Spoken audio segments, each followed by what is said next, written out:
Hello, everybody. Welcome to episode 12, Mario Puzo's The Godfather. We are super excited about this episode. We have been waiting for a long time to bring this one to you, and we think you're really going to enjoy it.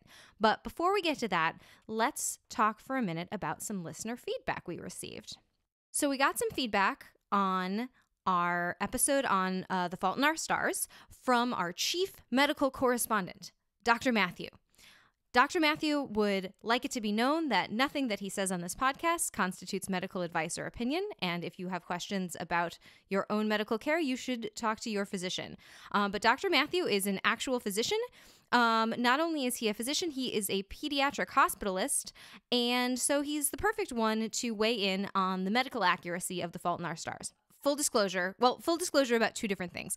One, Dr. Matthew would like to let it be known he has not seen nor read either the book or movie of The Fault in Our Stars and has no intention of doing so. And B, Dr. Matthew is also my younger brother. So, full disclosure on all of that. His feedback was essentially, you guys are jerks from the scene where Augustus is receiving chemotherapy at home. It's totally plausible. He says you would have the chemo on an IV pole. You would have a pump. It's not a drip. It's a pump, but that was not visible on screen. And the label on the bag that says chemotherapy is a warning for the technicians and nurses and everybody that handles it because you have to use special gloves and special procedures. And he says, depending on the hospital, you may or may not get chemotherapy at home. He said some hospitals will do it, some won't. But there was nothing he could see that screamed huge medical inaccuracy. So he says we're jerks, and we'll own that. And we actually put some screenshots up on Twitter and Instagram if you're interested in seeing for yourself what that scene looked like. So just wanted to get that out there. We apologize. We maybe should have consulted our chief medical correspondent, Dr. Matthew, before we did the episode instead of afterwards. But, you live and you learn. So, before we get into The Godfather, I have one more thing I want to talk to you about, which is the subject of our next episode. We're also really excited about this one. So for our next episode, we invite you to put on your houndstooth and your tweed and pack your pipe to visit a ghostly dog on the terrible moors of England. That's right, we are doing Sir Arthur Conan Doyle's The Hound of the Baskervilles, starring Sherlock Holmes. So for this episode, we did a lot of Hound of the Baskervilles. We read the book. We saw a whole bunch of movies. 1939, Basil Rathbone. 1959, Peter Cushing. 1982, Tom Baker. 1983, Ian Richardson. And 1988, Jeremy Brett. So it's a lot if you're following along at home. But we wanted to give you all of those so you would know what we watched and read so that you can be prepared for next week's episode. And the final update before we get into The Godfather is that Jeremy would like you all to know he is 7 episodes into The West Wing and he is enjoying it very much. So there it is. And now, on with the show. Hang on. Not on with the show. Not until I say something very important. Now, you all know that this is a slightly not safe for work podcast. This episode is a little different in that it is a very not safe for work podcast. If you have any complaints to make, you can feel free to blame Mario Puzo. We just wanted you all to know before the episode starts. Okay, now, on with the show for real.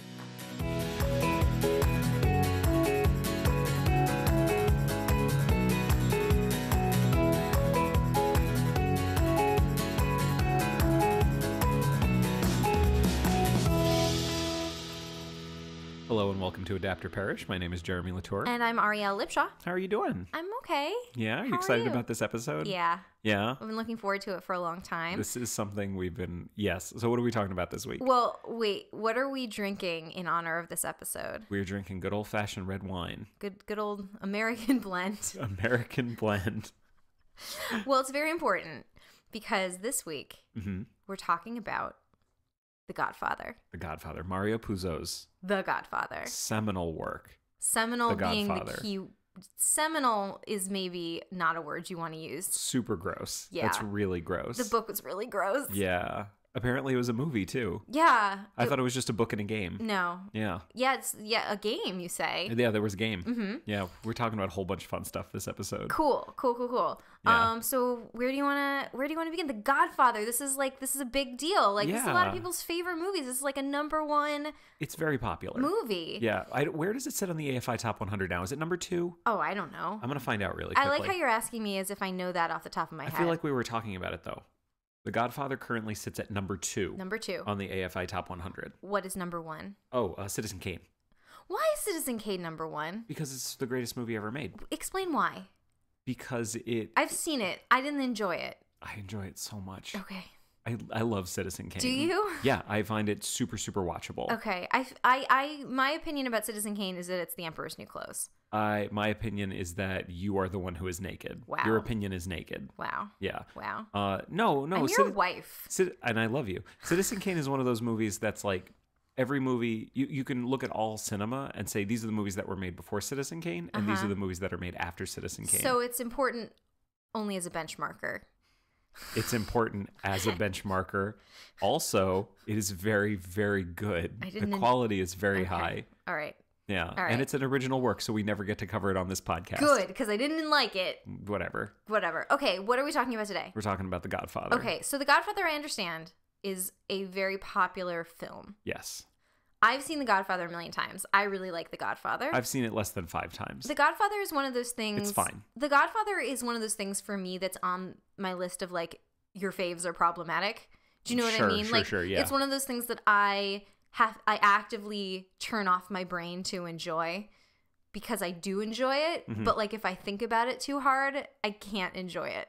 Does that make sense? It does make sense. Yeah. I think that absolutely makes sense. But I feel like we all have things like that. The Godfather, that was like a family movie for you, though.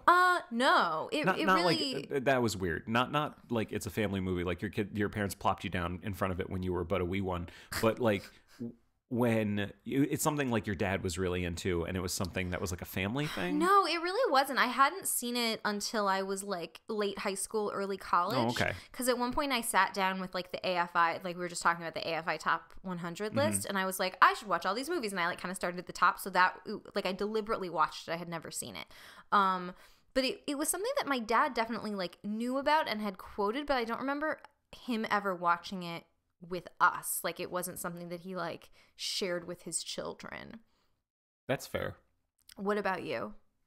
My parents weren't really into it. Yeah. It wasn't something that I ever paid attention to. You don't like mobster movies. Well, that's a big thing. Yeah. So I might as well just say that now. Yeah. I do not give any shits about the mob. Yeah. I don't really. It takes a lot to get me to get invested in a story about the mob, because I find mobsters and the mob. I just think they're terrible, awful people. Yeah. Who are just. I don't like bullies. Yeah. That's basically my big thing. I don't like bullies, and the mob are bullies, and they're assholes and jerks, and I just. I enjoy a story where the mob gets taken down in the story. Yeah. And I enjoy a story where the mob is not taken seriously. Yeah. Like in a future episode, I definitely want to do Get Shorty. Yeah. I think the way Get Shorty treats the mob is exactly how I want the mob to be treated, which is as a joke. Yeah. Mm-hmm. Yeah. Well, I mean, you're talking to someone who has seen all of The Sopranos. I haven't even seen The Sopranos. I know. Well, I don't love it though. You know what I mean? You have to turn your brain off for it a little bit. A lot. Yeah. The last season, I couldn't even watch. It was too violent. Anyway, we're not talking about The Sopranos though, because that's also an original work, and we're only here to talk about adaptation. So something. I'm not sure. I mean, I feel like people know this, but maybe it's not something that people think about a lot because The Godfather is so important and well known as a movie. Like, and it is, I think people know it was a book because it's called Mario Puzo's The Godfather. Right. Actually, is it? Or is it called Francis Ford Coppola's The Godfather? No, when we were watching the movie, it's Mario Puzo's The Godfather. Mario Puzo's The Godfather. That's on the title card. So I think people know Mario Puzo wrote the book The Godfather.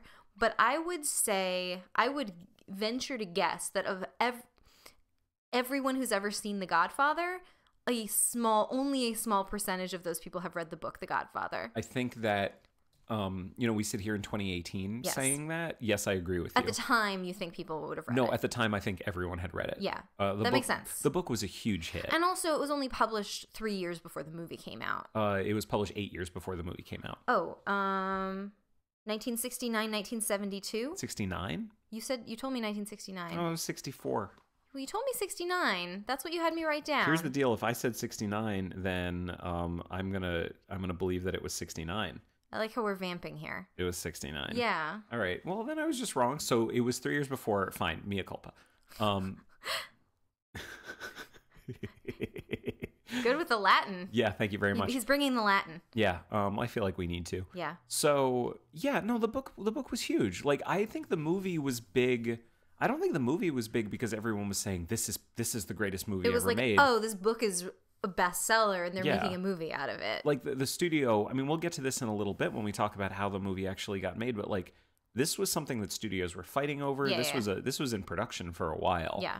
But let's talk about the book for a little bit. But what I'm saying is today in 2018, I think it's fallen out of favor. Yeah, The novel, The Godfather. I bet most people who like The Godfather or love The Godfather have not read the book. Yeah. We have, though. Oh, we certainly have. Tell me, so you've now read The Godfather. I had read it before. When did you read it for the first time? A couple years ago. Okay. Years ago. I've read it a couple times. Yeah. What was your first impression of it? My first impression of it was my impression of it is different than what my pre-impression of it was. Right, because your pre-impression came from me. Exactly. So and what did I say to you? You said this book is terrible. You said this book is awful and I hate it. So I was going into it expecting something very bad. Yes. My impression of it, this is my basic impression of it is, I can see why it was really popular. Mm-hmm. It is absolutely a page turner. Mm-hmm. It's kind of fun to read. Yeah, it is kind of fun to read. It's a quick read. Like Yeah. it's not a dense read. No. It has a lot of problems. Some big, some small, some very, very big. Yes. It has as some big, just really big, gaping, cavernous problems. Oh my God. Yeah. We're going to talk about that first? We're Is that the first thing we're going to talk about? We're going to wait for that for a little bit. Okay. So what you read the book. Yes. What did you think of it? I think Well, how about this? Okay, go Let's ahead. talk about the stuff we liked in the book. Well, here's my thought about this book. Mm-hmm. I kind of feel this way about the movie too. Spoiler alert. There were things that I liked about this book. Yes. But I did not feel that they had been done on purpose by the author. Okay. I think they were accidental. Okay. Which is kind of how I feel about how the movie came together. Mm-hmm. Like it's greater than the sum of its parts. Yes. I think Coppola elevated the material. Yes. Mm-hmm. Because this book is exploitation. Yes. Let's be clear. Like, this book is just out and out Italian American exploitation. Yes. It is. Yeah. Yeah. So I guess we could start. I mean, I can start with something that I liked about it. Yeah, please. I mean, I think that the plot is a good plot. The plot of the book is pretty much what we get in The Godfather, minus a couple of side plots, but a couple of side plots, which we're gonna mention. A bunch of side plots. A bunch of side plots. Yeah. But the main plot, the main story of The Godfather and his son Michael Corleone. Mm-hmm. Are we gonna say Corleone or Corleone on this podcast? We're gonna say Corleone, right? Let's say Corleone. Okay, Corleone. Corleone. We're gonna say Corleone, but just understand my hand is gesticulating wildly while I'm doing it. Yes. Yeah. Yes. Yeah. They can't see you. That's right. A beepity boppity boopity.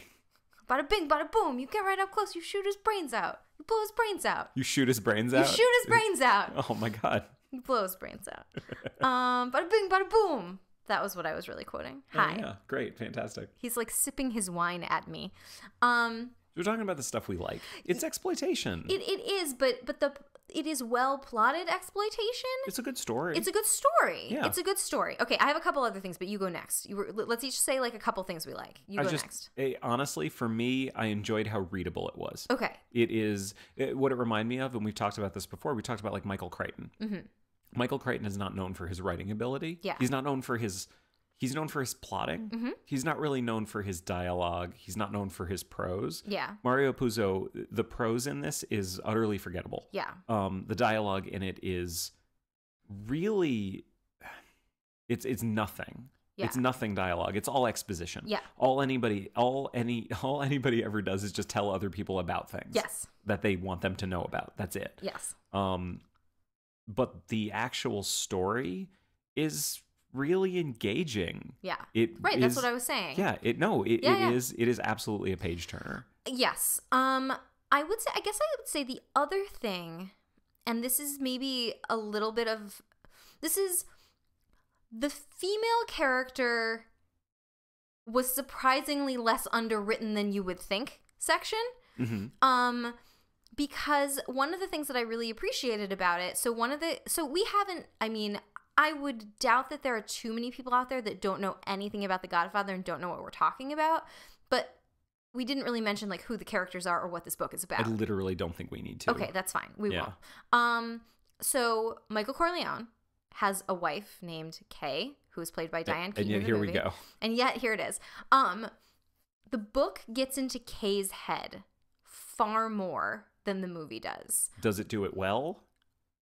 I appreciate that it does it at all. There we go. We know so much more about Kay. We meet her parents. We learn what their temperaments are. We learn about her relationship to them. We learn about how she feels about them learning information about her life. We learn a little bit about what she's thinking. And what I'm saying is that is not something that the movie grants us. No. Any kind of insight into her as a human being. And I don't think that Mario Puzo did that on purpose. I don't think Mario Puzo sat down and went, I am really interested in the inner life of my female characters.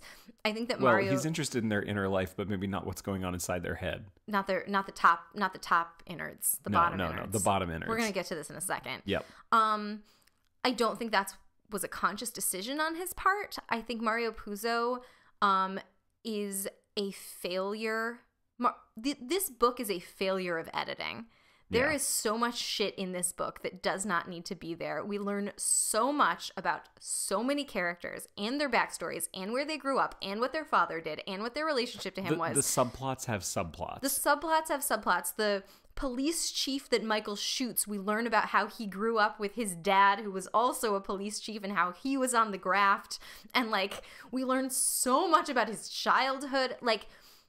Mario Puzo cannot determine what is an important backstory and what is not an important backstory, so he leaves it all in. So what I'm saying, I'm not saying that he brought those female characters to life purposely because he wanted to have equal representation with the female characters, of whom, by the way, there are 2, maybe 3. There's a few. There's a fair few. There's a few. Mama Corleone is more of a character in the book than she is in the movie. But that's kind of what I'm saying. Yeah. But I don't think that was important to him. I just think he doesn't know how to. I don't think he knows how to edit himself. Right. So he just left it all on the table. So that was something that I like, but I don't think was done on purpose. And that, I think, brings us to the conclusion of what we liked about the book. Yeah. I get why it was popular. Yes, it is a pleasant read. Honestly, if you're going to the beach or on an airplane or something. Yeah, if you've never read The Godfather before, you should read it. Read The Godfather. It's not a so bad it's bad thing. No. You will enjoy reading it. Mm-hmm. But maybe you will have some issues with some of the things that we had issues with. Which brings us to. So what don't you like about this book? Is this the right time to talk about that large gaping plot hole that we mentioned before? Yeah. No. So we decided beforehand that we were going to talk about 3 things. We were going to talk about what we liked, Mm-hmm. what we didn't like, and what we thought was bugfuck nuts. Oh, okay. So that's part of the bug. That's the bugfuck nuts. So what didn't you like? His writing style. Yes. Is not good. It is not good. He's no Margaret Atwood. This is true. He's no I'm trying to think of other any good writers, eminent authors that we've read. He's no Alice Walker. That's true. There's no style to what he's writing at all. No. All he does is style by content, not style by style. Right. Like he chooses, there's quite a lot of Italian in it. There's quite a lot of repetitive dialogue in it. Very repetitive dialogue. There's also a lot of repetitive dialogue in it.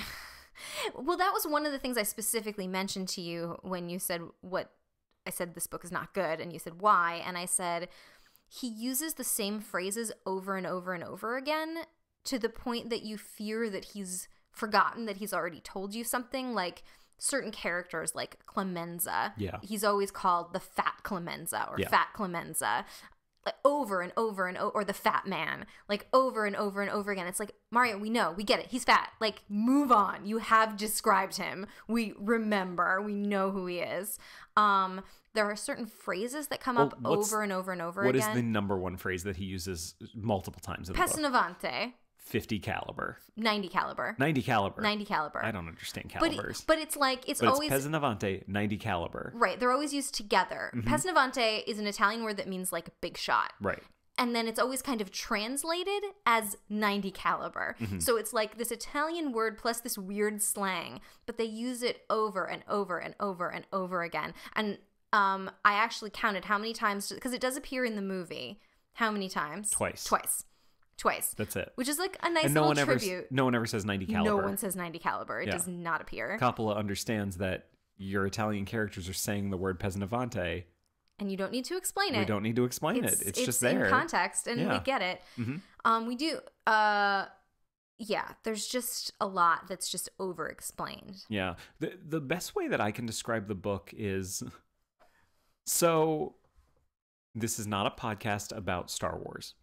No, it's definitely not. But let me talk briefly about the Star Wars prequels. You wish you had a podcast about Star Wars. Not really. I feel like It It's been done. Yeah. It's been done. And yet here we are doing a podcast. We're talking about The Godfather. Well, okay. So I still remember when Star Wars Episode 3, Revenge of the Sith came out. Okay. And I did not like it. Okay. I feel that is not an unpopular opinion. Okay. I think it is widely accepted that it is not a wonderful movie. I also did not like it. Yeah. But I saw it, and a really weird thing happened over the course of the next couple of years. Mm-hmm. I would talk to people, and I would say, yeah, Revenge of the Sith, I did not like that. And they would say, but did you read the book? What book? Well, there's a novelization. Okay. Like, all the Star Wars movies, they all have a novelization. But, like, the movies weren't based on them. No. It was, like, after it came out. It was novelized. Exactly. So many of these movies have a novel that was written of it. And what everyone told me was, no, you really have to read the book because it really expands on so many things that are in the movie. And it really gives you backstory for a lot of the characters and explains why people are doing the things that they're doing. Okay. And it really is a much better experience than watching the movie. This felt like the novelization of the movie The Godfather. Yeah. Written by someone who thought, man, I really got to expand on all this stuff. I got to explain all these characters. I mean, here's the deal. No one knows anything about the backstory of my personal favorite character, Johnny Fontaine. Or Nino Valenti. No one knows anything about this. So I've got, I got to expand on that. Or Captain McCluskey. Oh, jeez. Or boy. I could go on and on and on. So many. So let's talk about some of those subplots let's talk about Johnny Fontaine. Okay. So who is Johnny Fontaine? So Johnny Fontaine he's a cousin, he's a nephew. He's the godson. He's a godson. He's the godson of the Godfather. Well, he's a godson. There's multiple godsons. He's the one that's mentioned. Okay. He has a very close relationship with the Godfather. And we learn he's a good godson, and he comes to Connie's wedding at the beginning. He is not based on anyone in real life at all. Except for Frank Sinatra. He's Frank Sinatra. He is absolutely Frank Sinatra. Like that's canon. Right. Like that's not just us. Right. How much Johnny Fontaine do we get in the movie? For everyone who has seen the movie, how much Johnny Fontaine do you get? Like 5 minutes. You get the beginning where he comes to the wedding and he sings and everyone freaks out. And then you get the famous scene where he goes inside and the Godfather screams at him, "You can act like a man!" Like that's who he's screaming at. He's screaming at Johnny Fontaine. Yeah. And then the entire horse's head in the bed sequence is about Johnny Fontaine, but he's not in it. Like it is important to introduce him so you have context for that famous scene and why they're doing that. Right. With Yeah. the Once the horse head happens. He comes back a tiny bit at the end when they're moving to Vegas, and Michael says, "We're buying out Mo Green in his casino, and we'd like you to appear 5 times a year." Sorry, I know this movie by heart. Right. We're and again, we are And full we'd on like you to convince anticipating. your showbiz friends to do the same. We are anticipating that everyone who's listening to this has seen The Godfather or has a working knowledge of it, because I don't want to spend the time to explain it. Oh, okay. That's me being lazy. That's gatekeeping. Huh? Gatekeeping. I don't think that's gatekeeping. Okay. No, I am fully prepared for anyone to come back at us and say, I've never seen it. It would have been nice if you had explained it a little bit more. Okay. I am prepared for it. I'm not expecting it. Okay, that's fine. I don't actually expect anyone to do that. I don't think people need us to explain The Godfather. No. I think you're right. I'm just giving you a hard time. So that's Johnny Fontaine in the movie. Yes. Let's talk about Johnny Fontaine in the book. We have so much information about Johnny Fontaine. I mean, he begins the book, right? Like, the first chapter is about Johnny Fontaine. Well, no, the first chapter is about the 4 people who come to visit Corleone on the day of his daughter's wedding to ask him a favor. The book actually starts the same place. The movie starts with the Amerigo Bonacera, the Undertaker. Yeah, but it doesn't begin with that scene. It begins with that character. That's right. Because of course, the movie starts out with I believe in America. With Bonacera asking him a favor. America has made my fortune. But the book starts out with those characters kind of before the wedding. Yeah. We learn a lot about them. And Johnny Fontaine is throughout the entire book, and we constantly go back to L.A. to see his life there. He has an ex-wife. We're introduced to him as he's beating up his current wife. Right. So that really endears him to us from the start, of course. I mean, I have a lot of respect for him. No, I can't make a joke about this. It's really terrible. It's one I think at one point I was at work or something and I got a text from you that was just like, why is Johnny Fontaine beating up his wife and why do I care?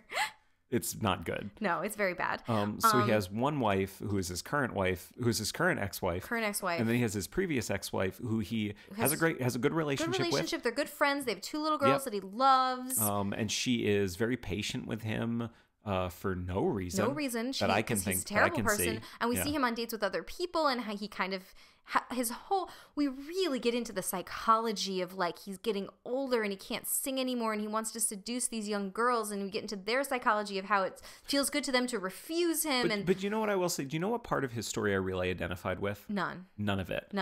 Yeah, it's a stupid story. And his friend Nino Valenti, who is an alcoholic and he's dying, and he brings him out to Hollywood. There's this whole, the funny thing is, there's this whole section of the book that is Johnny Fontaine, Nino Valenti, Lucy Mancini, and Jules the Doctor, none of whom are really in the movie, but we get the 4 of them together with this plot that is nothing. It's nothing. Which I think made it really easy to cut. Yeah. Because it's 4 characters we don't need to know a lot about, so it's very easy to cut this whole storyline. And their story does not affect the main storyline whatsoever. Yeah. Those are Johnny Fontaine, I think, is the biggest storyline from the book that is not in the movie. Yeah. And doesn't need to be there. Lucy Mancini we're going to get to. Lucy Mancini we're going to get to in a second. But Johnny Fontaine, Lucy Mancini's story is not as big as Johnny Fontaine's story. No, it's not as big as I remembered. It clearly made a huge impression on me. Yeah. Huge impression, get it? Well, also maybe her story was bigger, but Mario Puzo definitely did some surgery, writerly surgery on it to reduce it. Can we just say what we're talking about? This is so gross. So can I tell? I want to prepare this. Okay. You've been telling me about this book for a couple of years now. Yeah.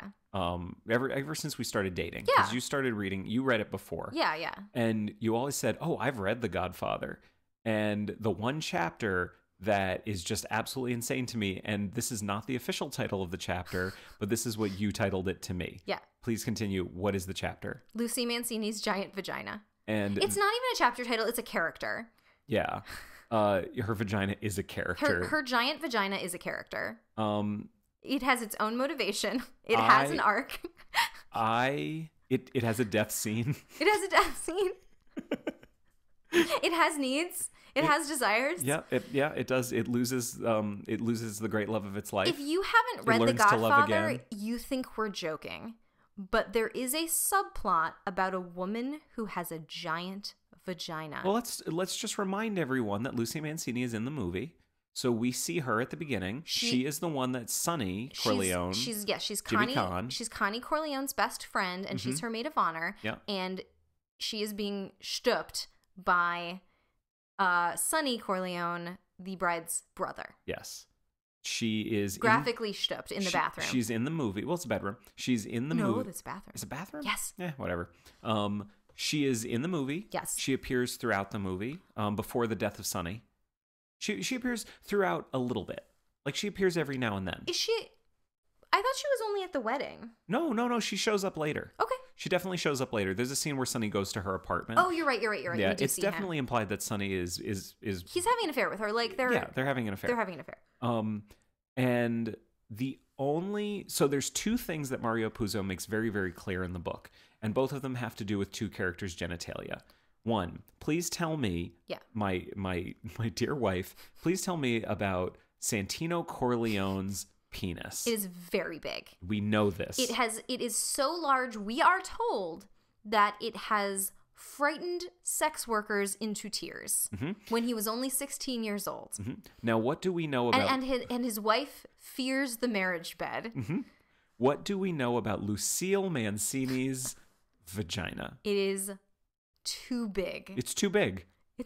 And Sonny Corleone's dong is the only one that fits it and will satisfy her. He's very clear about this. Yes. I'm just going to say this again. If you haven't read the book, you may think we are discussing like subtext.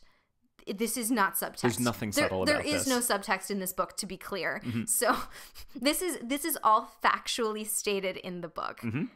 So in the movie, yes, what do we know about Sonny Corleone's penis? We know that it's big. Because and how do we know that? Because there's a scene at the wedding where his wife is talking to other women and she's making a gesture with her hands and looking back at him to indicate how large his penis is. Yeah, she's doing the fish was this big. This big. She's going like this big, and then she moves her hand and it's this big, and then she moves her hand and it's this big. Yep. And then she goes, this and big. And then she looks back and she sees him leaving. Leaving to go have sex with somebody else. Yep, and then she looks back sad. But she's very sad. That's the only thing we ever... And what do we know in the movie about Lucy Mancini's vagina? Absolutely nothing, thank God. And I would say that's the right amount that we need to know about Lucy Mancini's vagina. I mean, we know that it's satisfied by Sonny's penis, but we don't know that there's anything abnormal about it. Exactly. So in the book, she gets a whole subplot. Do you want me to explain it or do you want to explain it? No, please explain it. Go ahead. There's a whole chapter where she is in Las Vegas and she has moved out there. Yes. This is after Sonny dies. After he dies, she's sort of given like a stipend by the Corleone family and they move her into this hotel that they own and give her a job and like they kind of set her up for life because they're kind of treating her as the widow of Sonny. Right. Because the mob are just terrible people. But this is honor, you know. Sure. Yeah. Okay. Go ahead. This is why I don't like mob shit. I know. So basically, she ends up attracting the attention of Dr. Jules Siegel. The only Jew in the book. Which everyone remembers from the movie. Everyone remembers Dr. Jules Siegel. Well, no, Mo Green. Oh, I'm so sorry. You are absolutely right. Yeah. Mo Green's super Jewish. Mo Green is also Jewish. He's Mo Green. I'm Mo Green. I made my bones when you were going out with cheerleaders. It's amazing. It's good, right? It's like he's here. Oh, by the way, in the book, they say the phrase made my bones or made his bones approximately 8 billion times, and it's always in quotes. As if we did not understand and needed to know that it was like, you know, a stand-in for something. It's such a cynical book. It's a really cynical, condescending book because it just assumes that no one has the capacity to know any of this stuff. Mario Puzo is sitting there from on high basically going, let me tell you about what it's like in Italian America. Let me tell you about what it's like in the mob. It's like, Mario Puzo, you don't know shit about what's going on in the mob. You're making all of this up. Yeah. I got really angry there for a second. You did? I don't like the mob. Okay, go back to Jules Siegel. Dr. Jules. Jules Siegel is a surgeon. He's the closest thing that I can call a Mary Sue in the book. He's perfect and he knows everything. Yeah. He was run out of New York for performing abortions and sent out to Las Vegas. But he's a hell of a surgeon and a hell of a doctor. And he knows everything. He can diagnose anything just by looking at you. So basically there's a part of the Johnny Fontaine subplot is that his voice is going. Yeah. And Dr. Jules takes one look at him, one examination and goes, I know exactly what's going on. We'll do a quick surgery. You'll be fine. And Johnny Fontaine says, no, I don't want to do that. And he says, look, idiot. He literally says, look, idiot. I'm smarter than you, and you'd be stupid not to let me do this. This is not subtext. This is what happens in the book. These are direct paraphrasings. Yes. And then the way his story ends with Lucy Mancini is that he tells her that he can fix her. Well, he tells her that he can fix her, but it's much grosser than that. No, they do surgery, and he gives her a vagina reduction. Okay, but it's much grosser than that. Explain. he is having sex with Lucy. He is dating Lucy Mancini, and she is refusing to have sex with him because she has something that she is clearly nervous and ashamed of. Yeah, he's very understanding. They have sex for the first time, and he starts laughing, and he says immediately, again, instant diagnosis. He has diagnosed her with his penis. Can we just stop for a second that you just glossed over the fact that they have sex for the first time? And he is laughing because Mario Puzo understands what a woman wants. Yes, a man to laugh at her vagina. The first time they have sex. He diagnoses her with his penis. Yeah. He gives her a pelvic exam right there in the room immediately after they have sex, which is very sexy. He tells her she has like a loose pelvic floor or some shit. And he says to her, I'm going to make you a new vagina, and then I'm going to be the first one to test it out. And then he finds a doctor who's like, I guess it's a little too much for him to perform the surgery himself, so he finds his buddy, like a even better vagina doctor, and scrubs in for the operation.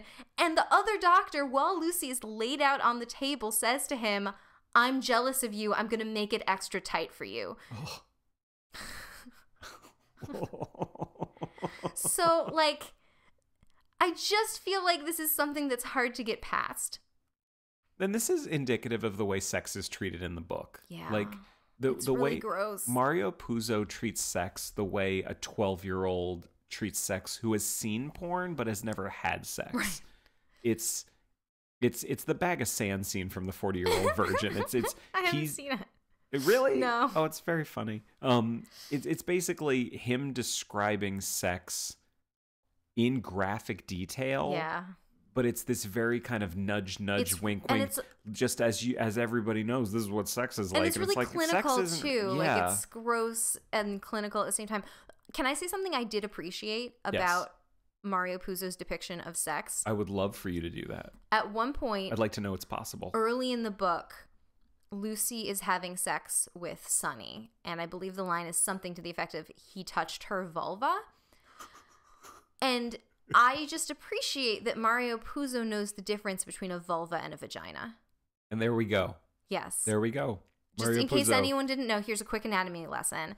The vagina is the inside part. The vulva is the outside part. Yep. Yeah, they're two different things. I'm glad we did this. But when we talk about Lucy Mancini's giant vagina, we are talking about the inside part. Mm-hmm. It's too big, apparently. Yep. Maybe we should put a tag that this episode is not safe for work.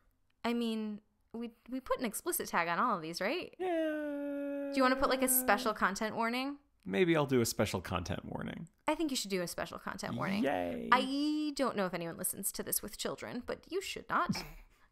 So basically, I like that it's a page turner. Yes. I don't like that it's not well written. Yes. And some parts of it are just gross. Fucking nuts.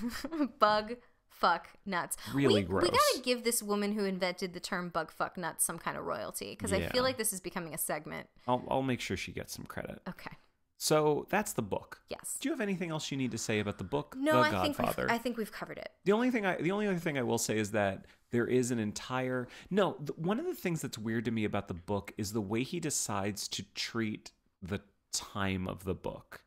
Okay. So like the movie is from beginning to end. It doesn't jump back and forth in time. No. But in the book it does. Yeah. Because in Godfather Part 2 you see Vito Corleone's backstory. Yep. Robert De Niro plays him. Young Vito Corleone. That's in the book. Yeah. There's a whole section about young Vito Corleone and how he became Vito Corleone. That's right. So the part in Godfather 2 where they talk about Vito's childhood and his young adulthood and how he became involved and like meeting Clemenza and meeting Tessio and all of that stuff, that's in the novel The Godfather. The part that's not in it is the part in Godfather 2, the whole stuff with Michael and Fredo and Kay in Vegas and their kids and all of that. That's not in the book. Let's talk about the movie. Yeah, apparently they made a movie out of this weird book. Yeah, apparently it was pretty popular. Yeah, how do you feel about the movie? It's good. It's a good movie. Yeah, it's good. I don't love it the way a lot of people do. I think I've talked about this before, but like the first time I saw Jaws, Jaws and The Godfather are like, 1972, 1977. They're these really, really kind of seminal pieces of popular film.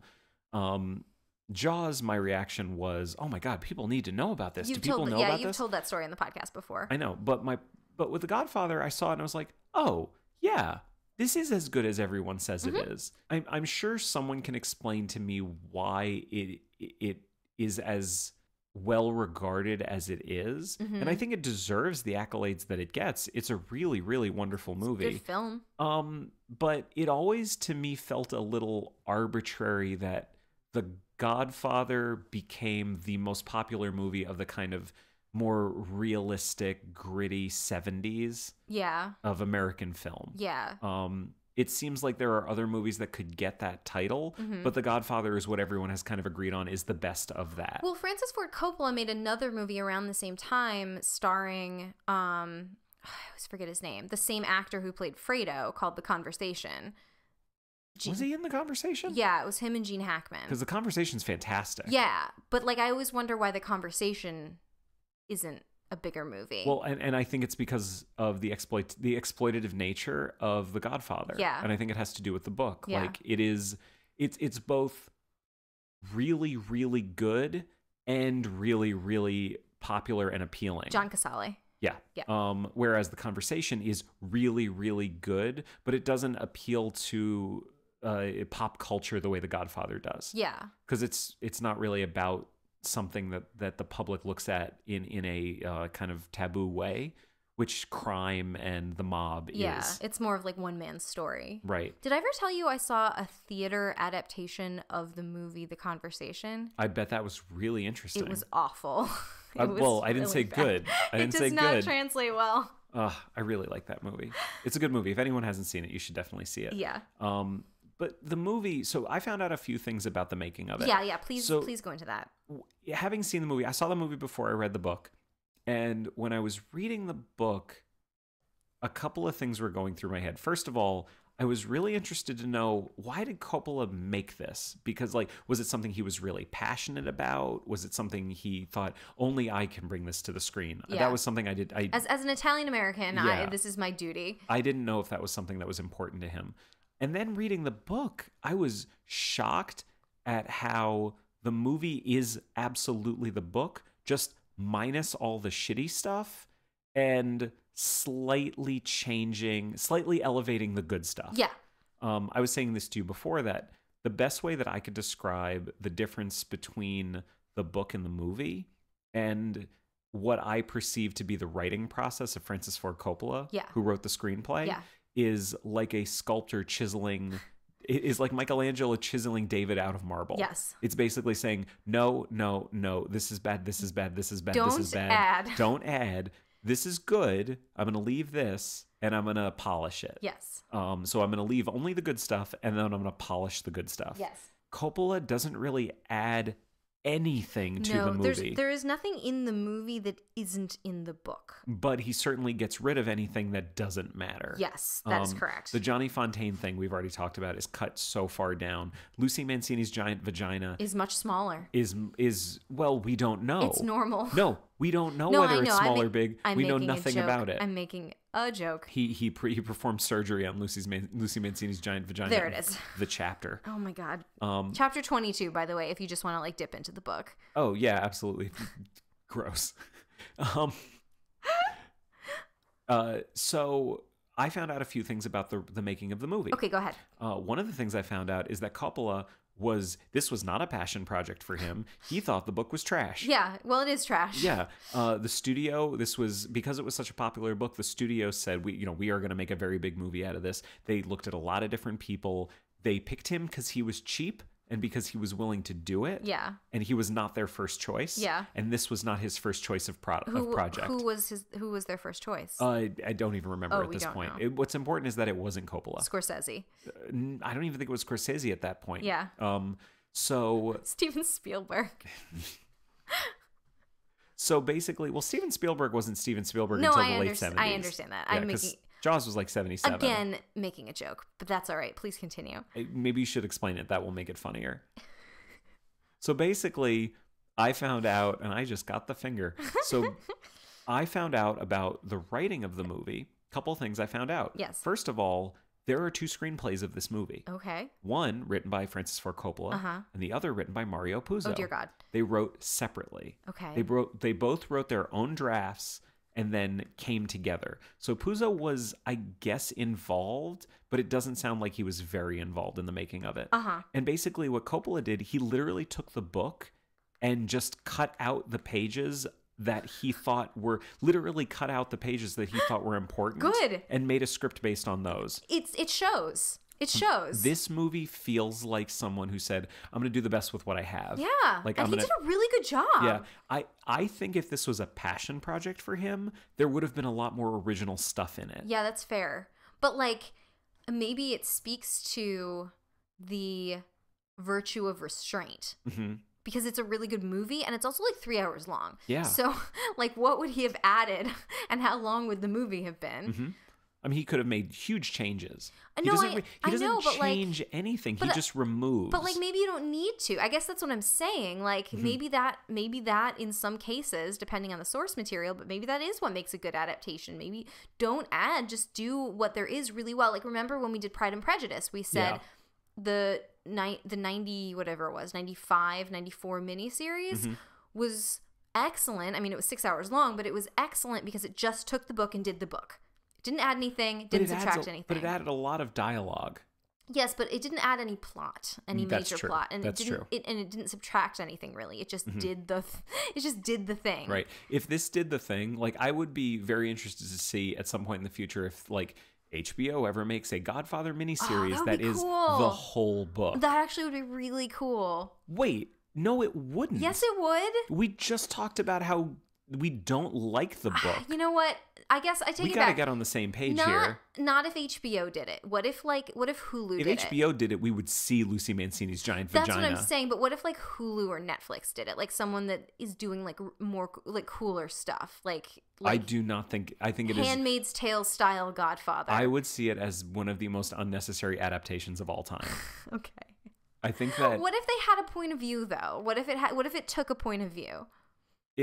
I think we already have an adaptation that takes a point of view, and the point of view is that most of this book is bullshit. Okay, that's and we fair. don't need to do it. And so here I'm going to give you the good parts, and I'm going to do it better. I guess when I said it was cool, what I meant was it would be cool to see that plot taken and done well, like from a perspective of someone that thinks it's stupid. Do you know what I mean?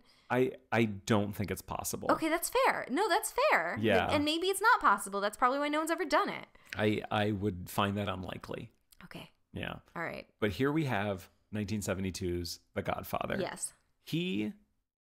Coppola does such a good job. He does a good job. Like, I mean, I don't know what else there's to say. Like, everyone's seen it. Like, we don't need to go into great detail. Yeah. I mean, it is a movie that is operating at, it's a 10 at every level. Yeah. The casting is amazing. Mm-hmm. The design is amazing. The music is fantastic. It's shot beautifully. It's edited beautifully. It is just a prime example of what film can be. Now, what popular film can be. Yeah. Now, there were a couple of changes from the book that you specifically wanted to talk about. And this really has to do more with, like I said, I really see Coppola as a sculptor. I really see him as Michelangelo. Yep. He is presented with a brick of marble. He is going to carve out everything that doesn't need to be there. Yep. And then polish what's left. Yes. So let's talk about the polishing. Yeah. There are two scenes that I thought that I knew were changed. As I was reading the book, I'm like, wait, these are different. These scenes do not. The scene is there, but like the meaning and purpose of it is different. Exactly. Yeah. Now, I'm going to give a small one first. Okay, go ahead. And that is at the end of the movie, after basically after Michael Corleone has everyone killed, Yep. everyone's dead, including Carlo. Yes, Carlo Rizzi. Carlo Rizzi, who is his sister Connie, husband. His sister Connie's husband. He has him killed. Yep. And we have a scene where Connie is yelling at him and saying, "You bastard, you did it. You killed my husband. You Yeah. bastard. You stood godfather to our baby." And she gets kicked out of the room because she's a woman. And Kay, and she's screaming at Kay, "Read the papers. Read the papers. That's your husband. That's your husband." Yeah. By the way, just a quick thing. Also, I would like to point out, I quote this movie very well. Yes, no, you're doing a very good job. I know, thank you. Yeah. I just a quick little sidebar. If anyone is a fan of Brooklyn Nine-Nine, in the most recent season, they did an amazing retelling of The Godfather. For one of the characters treats it as a Diane Keaton movie, and every single character in the movie is only said by their relationship to Kay, played by Diane Keaton. So that's Diane Keaton's husband. So that's Diane Keaton's brother-in-law. Yeah. So that's Diane Keaton's other brother-in-law. So that's Diane Keaton's father-in-law. It's a really good show. It's a good show. So, they also did a reference to The Handmaid's Tale recently. They did. Yeah. It's Brooklyn Nine-Nine's fantastic. Yeah. So in this scene, Kay says to Michael, did you do this? I'm paraphrasing. Yes. But she basically says, I need to know, did you do this? Yes. And in the movie, it is one of the best scenes in the movie. And so because you're doing such a good job quoting, yes. What does Michael say to her? He says, just this once, I'm going to let you. What does he say before that, He though? says, never ask me about and my he business. Gets angry. He gets very angry. It is a very emotional scene. There's a lot of range in the emotion within it, and the acting is fantastic. And then he finally says, but because he goes from so big to so quiet. Yes. And he says, just this once, I'm going to let you ask me about my affairs. And she says, is it true? He says, no. And it is one of the best scenes in the movie. And then she says, I think we both need a drink. Right. In the book, do you remember how that scene goes down? No, why don't you tell me? Basically, it's just the way Puzo or Puzo? I've always heard Puzo. Okay. I think if it was Puzo, it would have two Z's. Oh, yeah, that's fair. Yeah. Like pizza. Pizza. Yeah. I love pizza. Mario Pizza. Let's just call him that. That's racist. I'm sorry. That's really shitty, sweetie. That was racist. Good job. So Mario Puzo, the way he presents it, there's no emotional stakes in this scene. There's no difference between the highs and the lows. Yeah. He just basically presents, and Michael says to her, this one time I'll let you ask you about my business. And she says, did you do it? And he says, no. There's no emotion in it at all. It just kind of happens. And this, I think, is a really good example of Coppola taking this and going, I can make this better. I can polish this. Yeah. I can infuse this with actual character. Pathos and character, and maybe, who knows, maybe they even rehearsed the scene at one point. Amazing. And also, like, I don't know if you know this. Did they know at that point that they were going to make Godfather 2? Because it would make sense to end the movie with Michael and Kay's relationship, because Godfather 2 is all about their relationship. I mean, Godfather 2 was only 2 years later. Yeah. And this was a big project. Yeah. So, you know what? I was about to make an assumption, but honestly, I don't know. I mean, I'm just saying it would make sense if they knew they were going to make a sequel to kind of leave us wanting more about this particular relationship. I think that's fair. Yeah. So that's one example. The other example is, when Michael has decided that, they've talked about, we have to kill Captain McCluskey. We have to kill Captain McCluskey, and we have to kill, I want to say Salieri, but it's not Salieri, it's Salazzo. Not Salieri. They have to kill Salazzo. That's a different, we actually might do Amadeus. I like Amadeus more than The Godfather. Yeah, it's real good. Michael says, I'll do it. I'll kill Salazzo and I'll kill McCluskey. Because McCluskey broke his jaw, and Salazzo tried to have his father killed. Yeah. In the movie, it's, again, one of the best scenes in the movie, and in which basically Sonny is saying, you can't take this stuff personal. What are you doing? You broke your jaw, but you can't be personal about this. He says, well, because Sonny had just been yelled at by Tom Hagen. Sonny, even the shooting of your father was business, and you're taking it very personal. And Sonny yells back at him, I don't care if I'm taking it personal. I want those bastards that shot my father. Right. And so Sonny, as a joke, basically he's joking and making fun of himself a little bit. He says, Michael, this is business, and this man is taking it very personal. And in the movie, Michael goes, it's not personal. It's business. This is strictly business. Strictly business. And it's one of the best. This is the logical thing to do. The way Pacino it might be my favorite scene in the movie for Pacino. I think it's one of the best scenes in the movie for him. Yeah. And the dialogue is fantastic. Yes. In the book, Puzo decides to have Michael give a whole speech about how, yes, it is personal, and that's why it's okay. And here are the reasons why it's okay. Yeah. And which is wrong. Like, it's wrong. Like, what makes it, I'm sorry if I interrupted you. No, go for it. But what makes it have weight in the movie is what he's saying is, there is no reason not to do the logical thing just because there's some law that says you're not supposed to do that thing. Yeah. We are fucking criminals. This is and there's actually, apparently some rule of honor that you don't kill a police captain, but why don't you? Yeah. That's the right thing to do in this circumstance, given that we have already decided that we're criminals. This was a reading of it that I never got, Yeah. and you pointed it out to me. Yeah. Which was more about kind of the total arc of Michael's character in the course of the movie, which is what you're starting to say, but continue. No, that was it. So what were... Well, no, just basically how Michael's rise as the new Godfather is basically a man saying, we're criminals. Yeah. Let's be criminals. Let's just be criminals. Let's do it and do it well enough that we're not going to get caught. Yeah, like there's no point. We've made up these arbitrary rules about how to be criminals, but we're criminals, so we break the rules anyway. So why are we adhering to these like laws of conduct? Yeah, let's just kill everybody. There's no honor among thieves. But in the book, Michael has this whole scene about how like it's very emotional. It's him saying like, yes, it is personal, and it's he shot my dad. Yeah, it's just there's no point to it. Yeah. It does in the book. It doesn't really feel like much of anything, and in the movie, it's one of the best scenes in the movie. And the meaning of the scene is completely flipped. Is what you're saying. Exactly. Like they actually literally flipped it.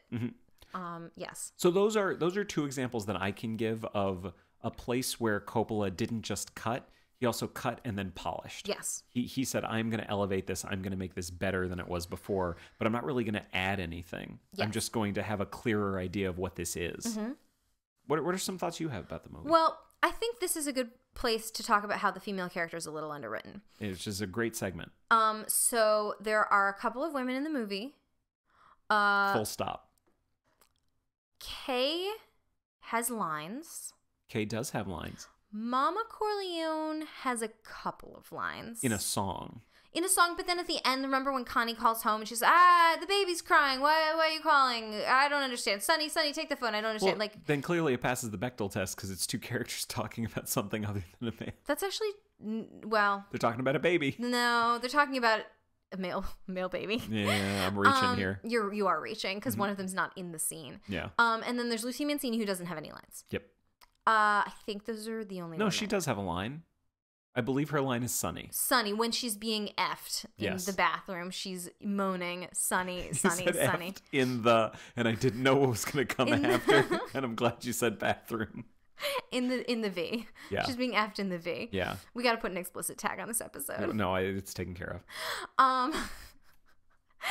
But the female character is a little underwritten. The character is very underwritten. I mean, so one of the things that I liked about Kay, and I mentioned this a little bit before in the book, there's a scene in the book where, so Michael has killed Captain McCluskey and he is hiding in Sicily. Oh, I'm so sorry. There is another female character. Yeah. We're forgetting about Apollonia. Apollonia. Monday, Tuesday, Wednesday. That wasn't rehearsed. That was amazing. Apollonia doesn't speak English. Nope. She doesn't speak English. She says Monday, Tuesday, Wednesday, and then she blows up. We see her tits, though. I mean, you're the one who decided to objectify her, but go for it. I'm just letting you know that that's something that happens in the movie. That is objectively something that happens in the movie. We see her boobs. Well, no, let's talk about that for a second. Yes. Let's talk about the way Coppola deals with sex versus the way that Puzo deals with sex. Okay, go ahead, but I still had something I wanted to say about Kay. Finish what you were saying. I will. In the book, yes, Michael's hiding in Sicily. He has gotten married to someone else unbeknownst to Kay. Right. Which, by the way, both in the book and the movie, I am of the opinion that he never tells her that he was married to somebody else in Italy. Oh no, that seems clear. Yeah. She has gone home to her parents' house in New Hampshire. We're given to understand that her name is Kay Adams. We're given to understand that they are like old stock Yankees. Yeah. And her mom is a housewife, and her dad is like a pastor, or like a professor of religion or something like that. Yeah. And she's at her house, and she gets a visit from these like policemen or FBI.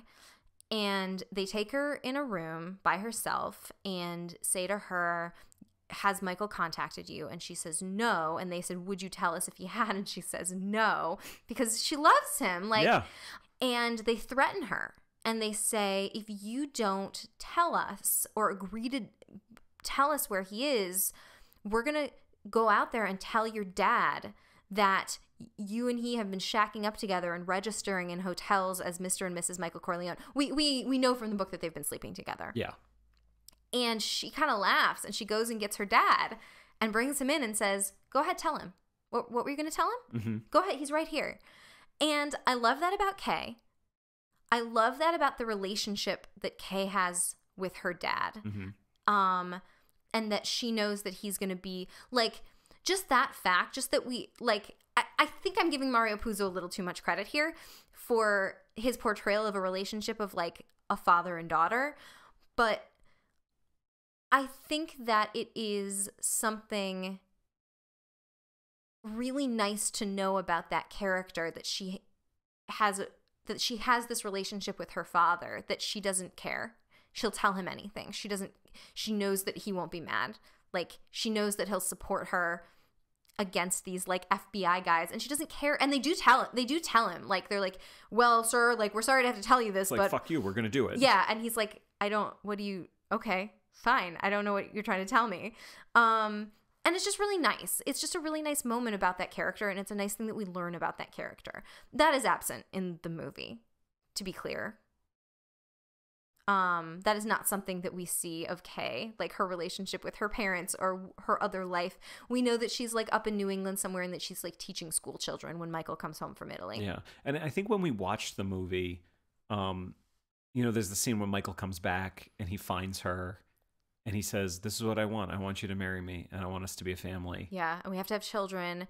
And I paused it. Yeah. And I said to you, what did I say to you? I don't remember. I said to you, how do we feel about the character of Kay in this? And I said I hate her. Yeah. Or we don't feel. I said, like, basically, like, what character? Like, you don't feel any kind of way. The movie is great. The movie is not about any of the women in the movie. No, and I feel like it's important to point out that the famous line in that scene, "Now who's being naive," is not in the book at all. That was made up for the movie. Oh yeah. Again, polished. He polished. It's the same scene, but, like, it's polished. Cool. So that's the movie. That's the movie. Now, you would think that this... So we're done. Now we're done. We're done. We talked about Mario Puzo's The Godfather, and we talked about book and Francis Ford Coppola's The Film Godfather. Film and movie. That's There's great. Nothing else, right? I mean, we're not going to talk about The Godfather 2, and we're not going to talk about The Godfather 3, and there were no other famous adaptations of Mario Puzo's The Godfather. Or were there? Oh my God, I'm excited about this. Go ahead. Tell what we're going to talk about. So this happened because when we were planning out this episode, you said, it's really funny. There was this, we actually have The Godfather, the game, for our PS2. Like, my brothers and I had it. And it'd be funny if we looked at that and I looked at you and I said, get it. Get your PlayStation, get the game. You are going to play it and I am going to watch it. And we got it. And we got it. And you played through the whole story and I watched most of it. And just a quick thing about me and games, I do not play video games. I am illiterate in that media. I have played more video games than you have, probably. Much more. Yeah. Much more. You actually know how the controller works. Yeah. I don't really know. Except the PS3 that we have is your PS3, but you only bought it to watch DVDs on. It's a Blu-ray player. It's a really good Blu-ray player. Yeah, that you can play games on sometimes. Yeah. And you play games on it. I've played The Last of Us on it. That's pretty much the only game I've played on it. So I watched you play 2006's The Godfather. The Godfather. Developed and published by EA. For PS2. For PS2. Now, this was before it was for EA. PS2. It was for Xbox. It was for Windows. This was before everybody hated EA, right? Oh yeah, no, everyone hates EA now. But did they hate EA in 2006? I don't know. Because really good game. Yeah. I mean, I don't think you could have I don't think DLC existed in 2006. That's true. Yeah. No, here's the deal. If anybody knows more about whether everyone hated EA in 2006, just get at us and we will make sure we talk about it. Because EA also did The Sims, right? Like, I don't know. Because at the beginning of The Sims, you hear EA games. So I assume it's the same EA. Yeah, it must have been. Okay. I don't know. I played a lot of Sims. I played nothing. You've never played The Sims? I didn't play video games. It's a computer game. Yeah, I played SimCity. It's not the same. I know it's not the same. That's why I said I didn't play The Sims. All right, let's continue. I can't believe you've never played The Sims. It's not the same. I never said it was. Okay. So, The Godfather, the game. Yes. This was a delight. Yeah, it's real fun. It's a really good game. I want to, as a way of talking about this, so I have a friend who does a podcast. It's called the Wicked Good Gaming Podcast. And I told him that we were covering the game in our episode about The Godfather.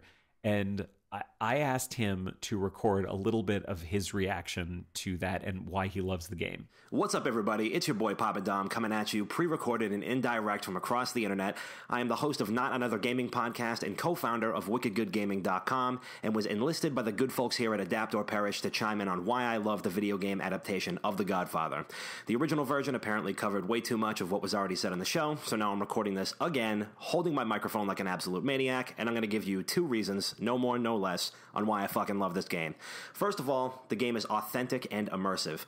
The game grabs you by the collar and never lets go from start to finish. The campaign missions put you directly into and sometimes in between major events that happen off-screen in the film, but outside of that, you're free to explore the 5 boroughs and get lost in the sounds, sights, and scenery of a mob-controlled New York City in the 1950s, all of which is supported by a richly detailed open world straight from the pages of Francis Ford Coppola's Notebook and Mario Puzo's novels, and straight from the mouths of members of the original voice cast. It's awesome. There's plenty of ranks to move through in the game, and you can do it pretty much any way you want, from quietly shaking down businesses and picking apart each borough piece by piece, to unleashing hell and plunging neighborhoods into full-scale mob war. You can build whatever type of mobster you want and wreak havoc, command respect, and build an empire using any methods you see fit. Secondly, there's the controls. The Black Hand fighting system is built for most console versions of the game, and it's alright. It was derived from EA's Fight Night boxing series, and you can use both control sticks to throw realistic punches to put fist to throat all across New York. But the definitive version of the game for me is The Godfather, the Black Hand Edition, which is for the Nintendo Wii, and it completely flips the control scheme on its head.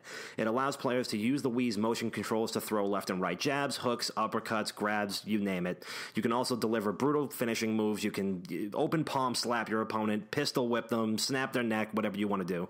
You can also be strategic. You can pick apart your opponent in hand-to-hand combat, or you could just flail your arms and beat the ever-living shit out of your opponent with a baseball bat. It's absolutely phenomenal. It's probably the most fun you can have swinging a plastic remote at your television. That's all I got. For more gaming news, hot takes, and degenerate journalism, check out our website. It's wickedgoodgaming.com.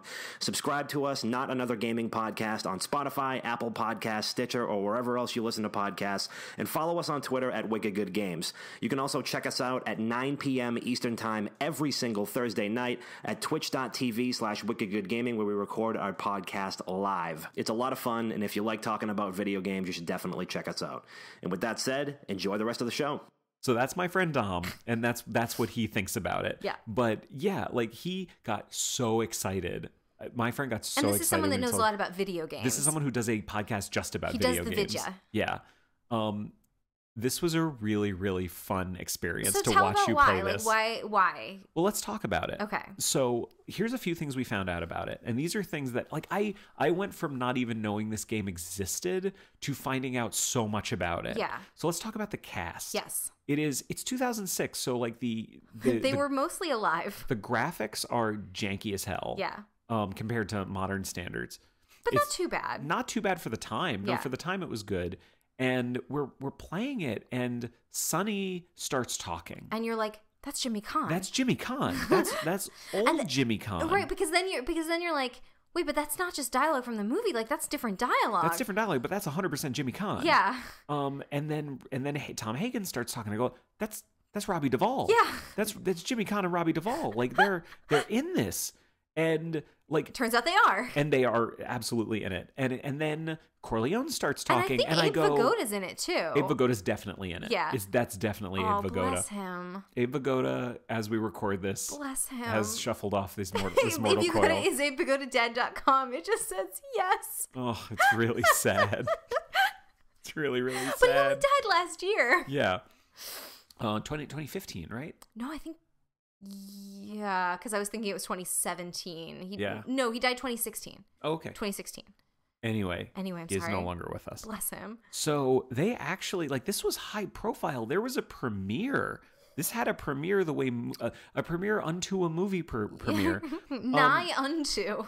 I have a question for you. Yes. Do you know what the last project was that Marlon Brando ever participated in? Was it this video game? Sure was. Oh my God. He recorded dialogue for this game and then died while they were making it, before they even started making it. He shuffled off. Yeah. So it's really weird watching it because anytime Vito opens his mouth, one of 3 things is going to come out. A line from the movie. Yep. Like a direct line from the movie. Like the soundtrack of the movie. Yeah. Or Marlon Brando sounding very old. Or someone else.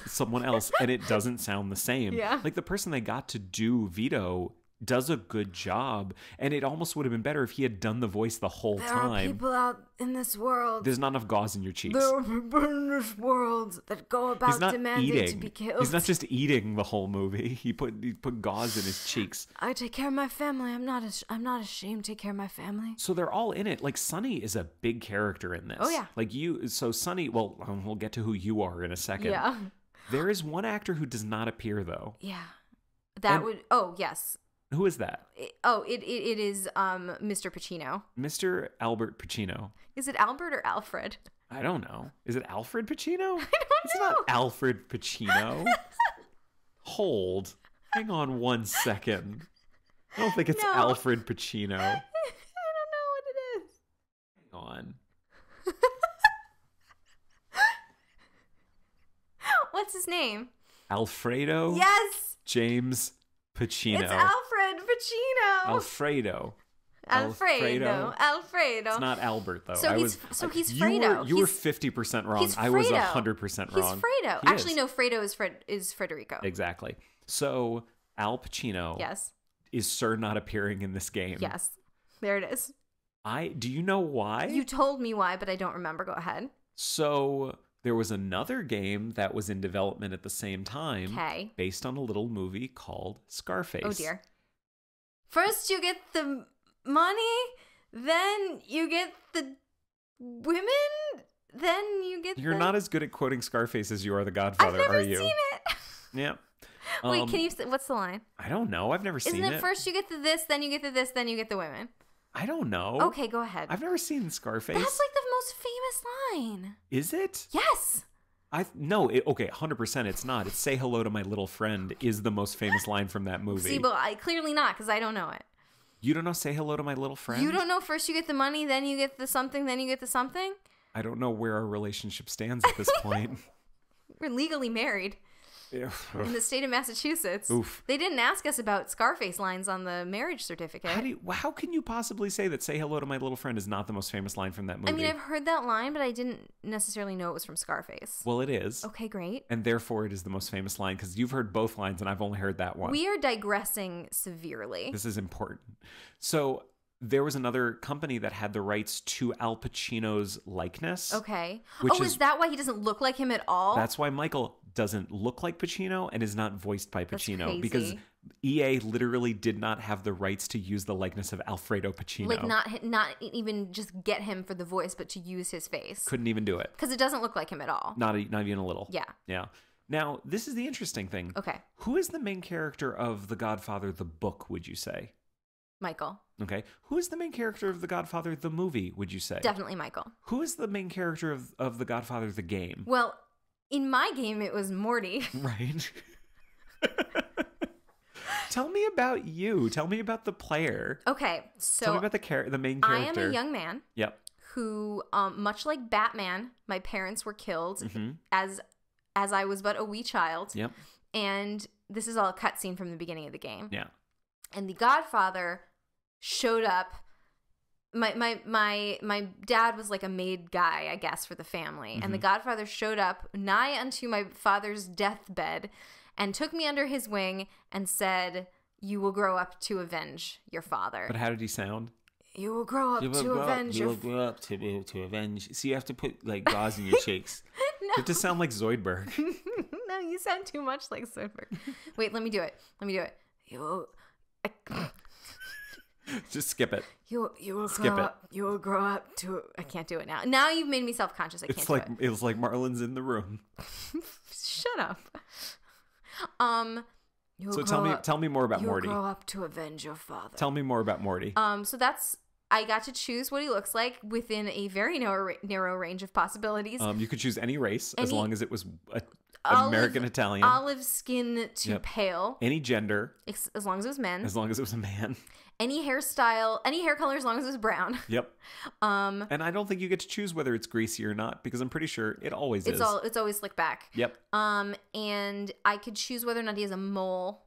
And I forgot that part. And I think I could choose whether or not he had like facial hair. I chose to give him a mustache, and he didn't have glasses. Right. And We had a lot of fun designing the character. I mean, you couldn't really do like play Monster Factory with it. It is a very narrow range. We're gonna link to Monster Factory, by the way. I feel like the McElroys should like give us some kind of royalty for the number of times we've mentioned them on this podcast. I don't think they should give us a royalty. I think they should just keep on doing what they're doing, and we are fans. Griffin, hit me up. Okay. So you designed the character. I designed the character, and then he goes on his adventure. Yeah. He goes on his arc. So it's really kind of fun because you get to play through most of the major plot points. Every plot point in the movie that takes place in New York City, yes, you get to play through. But like sort of as a tangential character, like for example, this is my favorite. Yeah. You get to fly to LA, except for the part where you go to LA. Oh, that's true, yeah. You get to fly, so I guess this isn't a great example, but you get to you are basically the person who puts the horse's head in the bed. Right. Or you're the person, you're kind of lurking in the shadows when Luca Brasi gets killed and you have to run back and tell Sonny that it happened. So or you're driving the car when they kill Paulie. Or no, you have to kill Paulie Gatto. Oh, you're the one who kills Paulie? Yeah, you weren't there when I did that. I wasn't there for that one. You kill Paulie, or you're the one who finds... You're the one who finds Sonny after they shoot him, at the toll plaza. Right.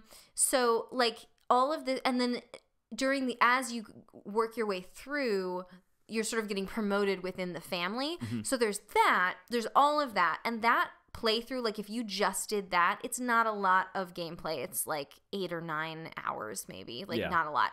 But there's so much other stuff for you to do because it's a completely open world game.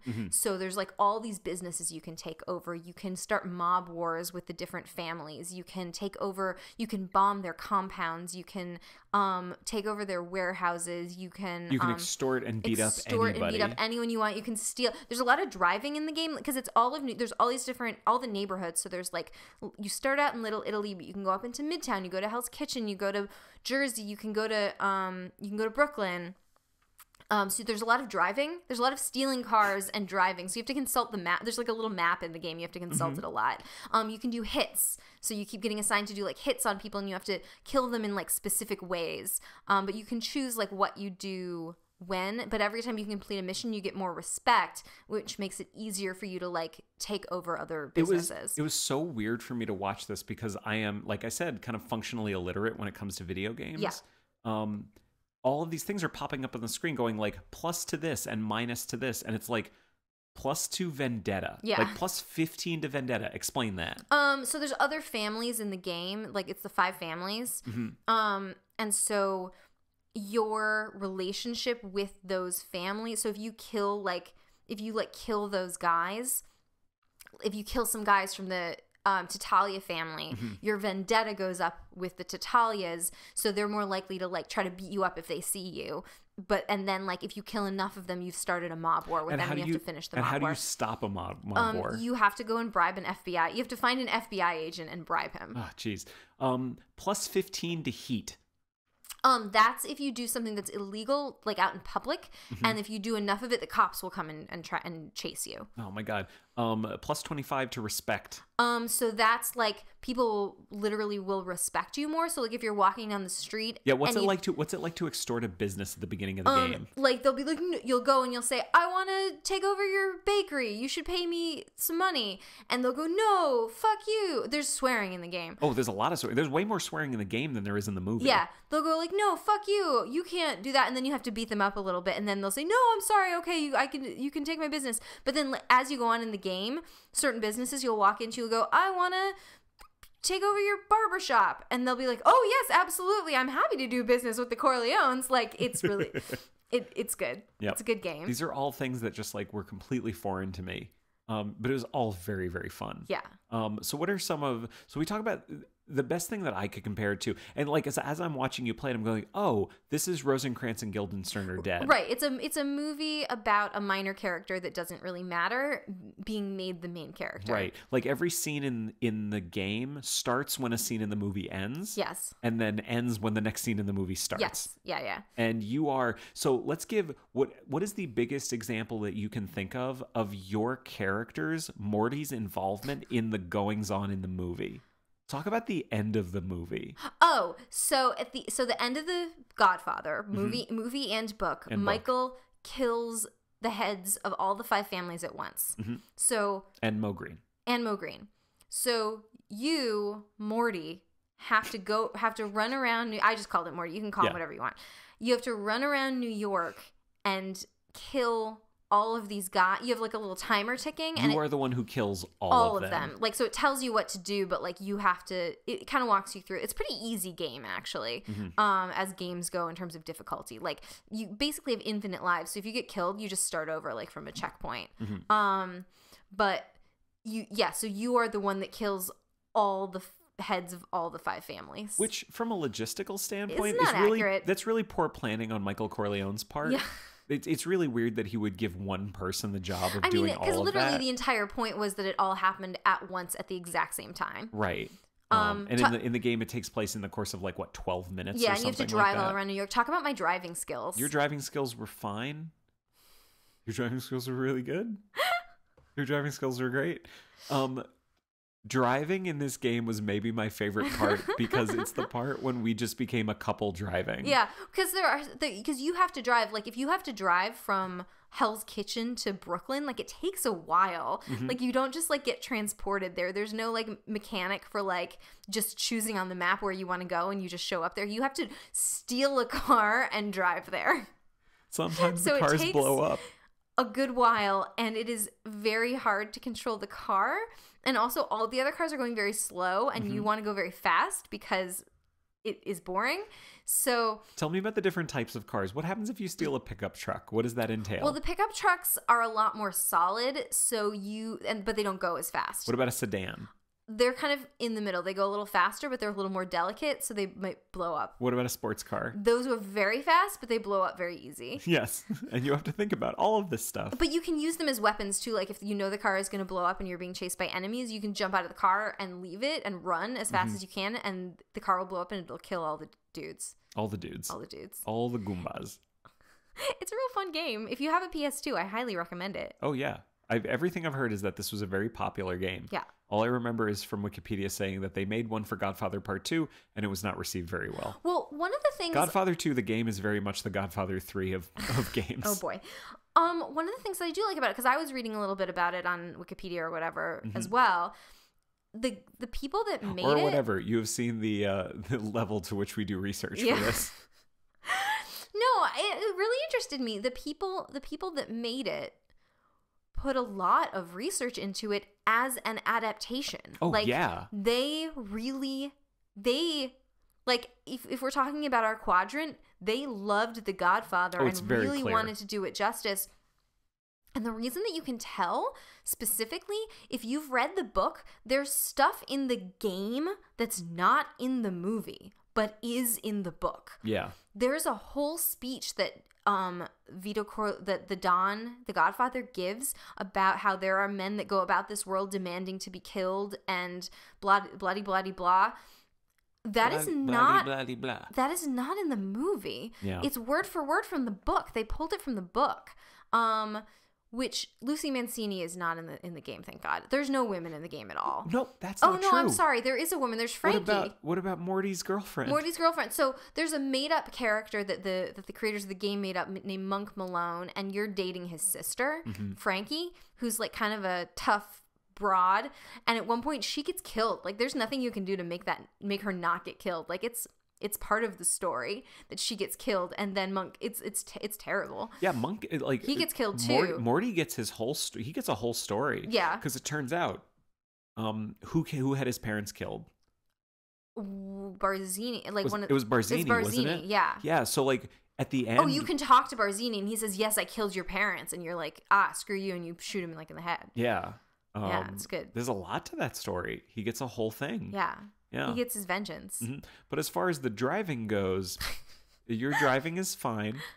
There's a lot of smashing noises. Like if the noise of like breaking glass and You smashing. hit everything. I know, it's really hard. You hit everything. It's really hard. Because if you hit too many things, then your car Your car blows blows up. up. I've seen you blow up many times Yeah. Your car, at this point. your car does blow up. But if they shoot at you, your car blows up. So sometimes it's because people are shooting at you. It's just like the absurdity of seeing you in a high-speed pursuit with machine guns suddenly having to make a 3-point turn because you missed your exit.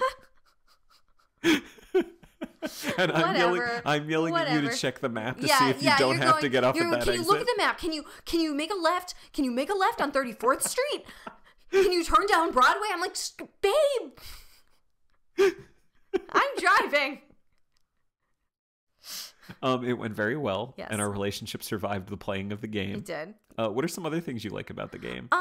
You get to shoot people a lot, and It's everyone's very like, graphic. It's very graphic, and you get lots of different guns, and like Mhm. then when you shoot people, you get to run around and like collect all of their ammunition and such. Mhm. So you get to like shoot people with machine guns. You can like choose. You can strangle people with a garrote. Yeah. You can choose your weapon. I prefer the Magnum. That's definitely the best gun in the game. But I mean, sometimes you needed the Tommy gun. Sometimes you need the I Tommy gun. recommended the Tommy gun several times, and it was what you needed to complete the scene. Right.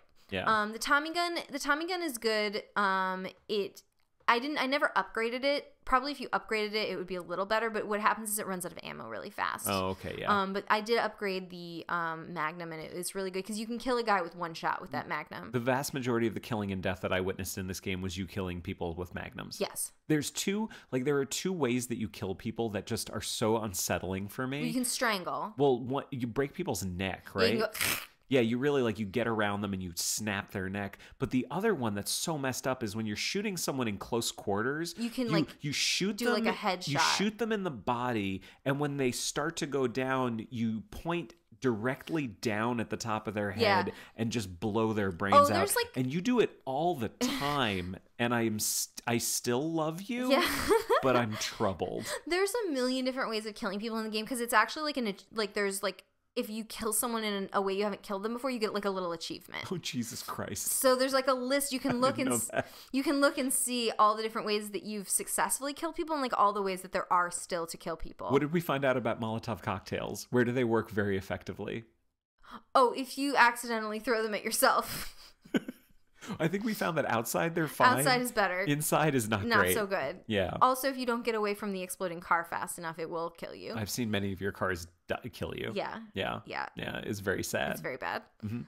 But then, like we said, it really follows the plot of the book and the movie. Yeah. And we see all of it. Like when Sonny dies, it's kind of sad it because is really sad because you've gotten to know him. You get to the house right when he's gotten the call from his sister. Yeah. And he rushes off. And everyone's yelling like, Sonny, come back. And then they're Yeah. yelling, go get him, go chase him down. Mhm. And he gets ahead of you. There's no way to stop Sonny from getting killed. No. None at all. And you see, as a cutscene, you see him get to the toll booth, and you see him get destroyed, and then you pull up, and then what do you have to do? You have to go chase down the guy that shot him. You chase all of them and kill all of them, Yeah. and you have to interrogate the toll booth operator. Oh yeah, you do have to do that. Like they expand on every single thing in it. Like it's like what the movie would have been if the director had decided, no, this isn't Michael's story. I'm going to make this story about like a made guy in the Corleone family. Right. Like they took more risks with the game than Coppola took with the movie as far as the plot. Like they made up stuff, like they introduced new characters, they introduced new plot, like and I like I said before, like from what I read, which was granted not that much, but like from what I from what I read, we do the best amount of research, from what I read, which is minimal.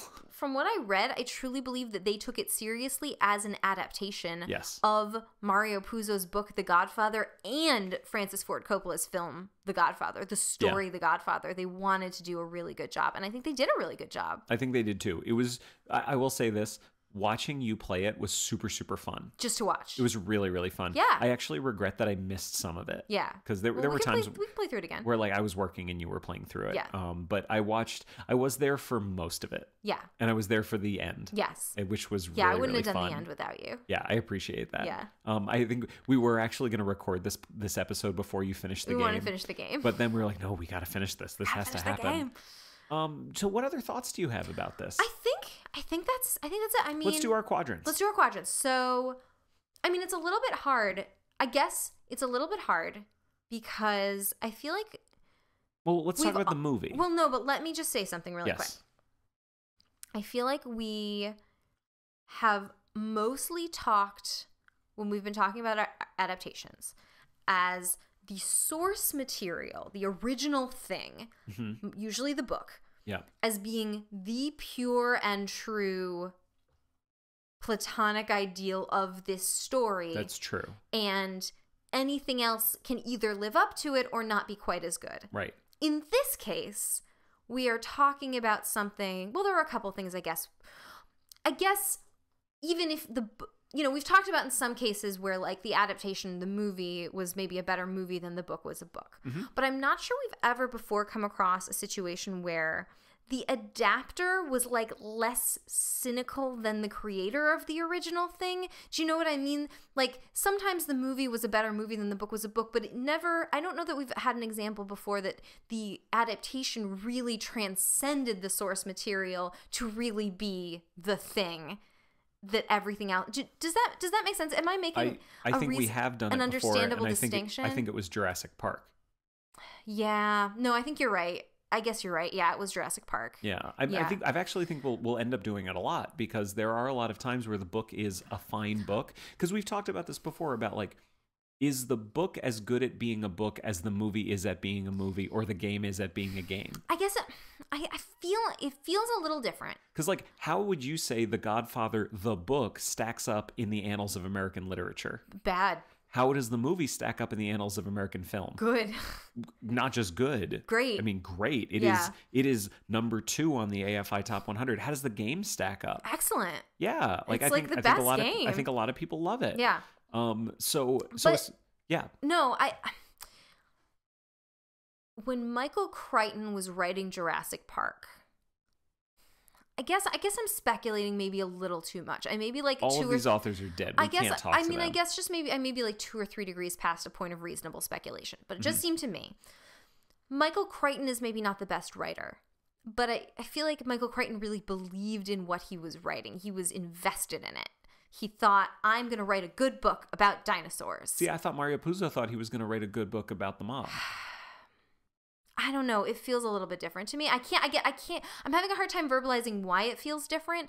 And I guess it comes down to sort of the sense of cynicism or not. I guess so. And maybe that's just my own, that may just be like my own perception. And it's not something that I can really verbalize very well. So yeah. I think I'm getting a hint of what you're saying. Yeah. But if we were to break it down, I think I would have to say that if we're doing our quadrants, The Godfather, the movie, sits firmly in the quadrant of the creator doesn't actually care about the source material, but made a good adaptation. Correct, yes. And then the game is weird. I think they cared about it and made a good adaptation. I think they really... I mean, I don't know. Well, it's weird because what they cared about, the source material that they care about, is not the book. It's the movie. It's the movie. But they also brought in the book. But they brought in as the like book. A secondary thing. But if the movie didn't exist, this game never would exist. That's right. Yeah. But it was definitely made by people that loved the movie. Yes. Yeah. And wanted to do right by the movie. This is one of those things, I think, like Jurassic Park, where... I mean, any Jurassic Park video game was based on the movie, not the book. Jurassic Park is Jurassic Park the movie. Yes. And there was a book that it was based on. Yes. The Godfather is The Godfather the movie, and there is a book that it was based on. Yes. They're different in that the Jurassic Park movie was very, very different than the Jurassic Park book. Yes. But the Godfather movie is the same. Yeah. It's basically the same. Maybe it's just that's better. what I'm responding to, is just like the fact that the movie was basically lifted out of the rubble of the book without much change. Once you chip everything away. Yeah. It's weird. This is one of the weirdest experiences I've had kind of looking at an adaptation of something, because I can't think of any other examples of something where the movie or the adaptation is literally the source material, just got rid of the stuff that didn't need to be there. And made the stuff that was there a little better. Yeah. Every other thing I can think of, there are big changes that happen. Yeah, and I don't know what that says about adaptation in general. Or maybe it just says that the source material was not very good. I think that's what it is. Yeah. There was definitely something there. I think Coppola saw it. I think Coppola was very talented and saw what he could make with it and made something very good. And they basically, everyone involved decided to say, you know what? We're going to make this great. Yep. That's what we're going to do. Moral of the story. Yeah. All right. Well. Hey. We did The Godfather. We did it. We cracked it. Salud. Salud. Salud. Madon. This was fun. This was a fun one. I'll make him an offer he can refuse. It's terrible. It's really terrible. It's just not very good at all. You come to me let me just do one more.